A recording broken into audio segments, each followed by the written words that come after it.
حضرت سعد بن مالک رضی اللہ عنہ فرماتے ہیں کہ میں نے رسول اللہ صلی اللہ علیہ وسلم کو یہ ارشاد فرماتے ہوئے سنا، کیا میں تم کو اللہ تعالیٰ کا اسم اعظم نہ بتا دوں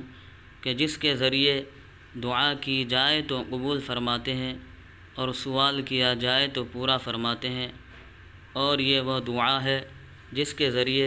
حضرت یونس علیہ السلام نے اللہ تعالیٰ کو 3 اندھیریوں میں پکارا تھا، لا الہ الا انت سبحانک انی کنت من الظالمین، آپ کے سوا کوئی معبود نہیں، آپ تمام عیبوں سے پاک ہیں، بے شک میں ہی قصوروار ہوں۔ 3 اندھیریوں سے مراد رات، سمندر اور مچھلی کے پیٹ کے اندھیرے ہیں۔ ایک آدمی نے رسول اللہ صلی اللہ علیہ وسلم سے پوچھا، یا رسول اللہ، کیا یہ دعا حضرت یونس علیہ السلام کے ساتھ خاص ہے یا تمام ایمان والوں کے لیے عام ہے؟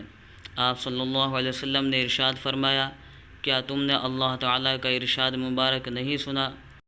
وَنَجَّيْنَاهُ مِنَ الْغَمِّ وَكَذَلِكَ نُنْجِي الْمُؤْمِنِينَ، کہ ہم نے یونس علیہ السلام کو مصیبتوں سے نجات دی اور ہم اسی طرح ایمان والوں کو نجات دیا کرتے ہیں۔ رسول اللہ صلی اللہ علیہ وسلم نے ارشاد فرمایا، جو مسلمان اس دعا کو اپنی بیماری میں 40 مرتبہ پڑھے، اگر وہ اس مرض میں فوت ہو جائے تو اس کو